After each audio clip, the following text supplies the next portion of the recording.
যুক্তরাষ্ট্রের বিরুদ্ধে কঠোর অভিযোগ এনেছেন ফিলিস্তিনের স্বাধীনতাকামী যোদ্ধাগোষ্ঠী হামাস নেতা ইসমাইল হানিয়া। তিনি তার অভিযোগে জানান, গাজায় ইসরায়েল গণহত্যা চালাচ্ছে। এই গণহত্যাকে রাজনৈতিকভাবে সুরক্ষা দিচ্ছে যুক্তরাষ্ট্র। প্রায় 7 মাস ধরে কমপক্ষে 34,000 ফিলিস্তিনিকে হত্যা করেছে ইসরায়েল। এসব হত্যায় তারা ব্যবহার করছে যুক্তরাষ্ট্রের অস্ত্র।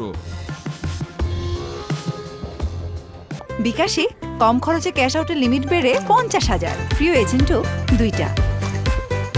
হানিয়া জানান, জাতিসংঘ নিরাপত্তা পরিষদে ফিলিস্তিন রাষ্ট্র প্রতিষ্ঠার বিরুদ্ধে ওয়াশিংটনের ভেটো কার্যকরভাবে তেল আবিবের কর্মকাণ্ডের রাজনৈতিক সুরক্ষা দিয়েছে। যুক্তরাষ্ট্রের অবস্থান প্রতারণামূলক, যদিও দেশটি বলে তারা বেসামরিক লোকদের ক্ষতিগ্রস্ত করতে চায় না, তবে এটি তাদের একটি কৌশল। গাজায় নিহত সব বেসামরিক নাগরিক, হাজার হাজার শহীদ, মার্কিন অস্ত্র, মার্কিন রকেট, মার্কিন রাজনৈতিক সুরক্ষায় নিহত হয়েছেন। হানিয়া রাফা শহরে ইসরায়েলি সেনাবাহিনীর সম্ভাব্য সামরিক অভিযানের বিরুদ্ধে সতর্ক বার্তা দিয়ে জানান, যদি জায়নবাদী শত্রু রাফাতে প্রবেশ করে, ফিলিস্তিনি জনগণ সাদা পতাকা উত্তোলন করবে না।